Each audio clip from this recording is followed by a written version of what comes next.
旅行遇见建筑 Landmarks bearing witness to Taiwan's history.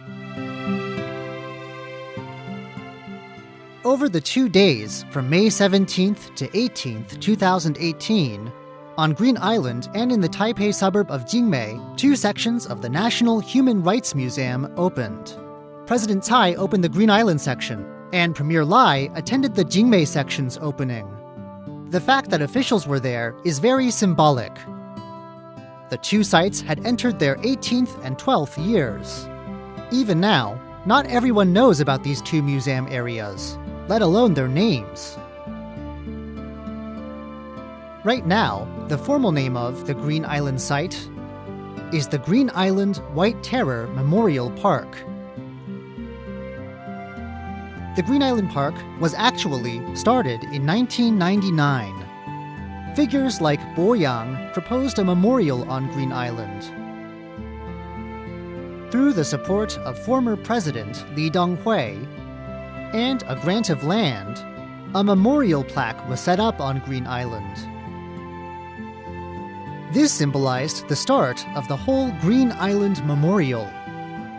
In 2001, with the first change of political parties, the Green Island Park was planned. Political victims and society as a whole helped and gave their support. And the government came up with some plans. These included conducting interviews and gathering documents. This gradual accumulation is the reason we have what we do today. Green Island is now a special travel destination. Its busy season goes from June to September. On average, around 350,000 people go there each year. Locals have come to make their livings from service jobs connected with tourism.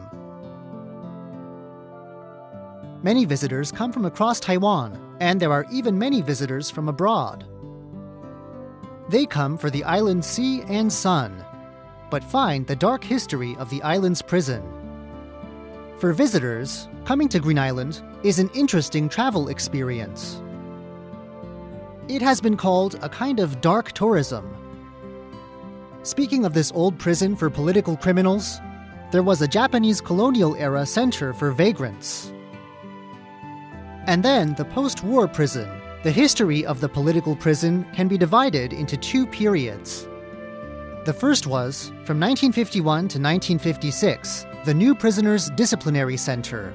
That was the official name. Later, this was moved to Taidong's Taiyuan Prison. From 1972 to the lifting of martial law in 1987, it was the Defense Ministry's Green Island Correctional Prison. It was usually called the Green Island Villa. In the past, Green Island was called Kashou Island. These 3 characters were first used for an administrative area during the Japanese era. For a long time since, they've become imprinted with the history of Taiwan's White Terror era, and are an emblem of the popular collective memory of the terror.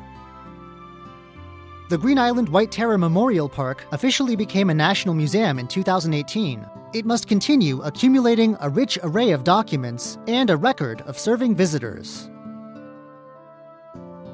Only then can it increase visitors' knowledge of Taiwan's White Terror past. At the site, we can see and experience the island's rich ecology for ourselves. All this can bring a new future to Green Island. This is what makes the island special. These special features are especially obvious here. This is a reminder. It's a topic the history of the victims of the past has given us to reflect on. What direction should the Green Island White Terror Memorial Park go in? In the coming episodes, we will gradually introduce memorial halls from Taiwan and across the world.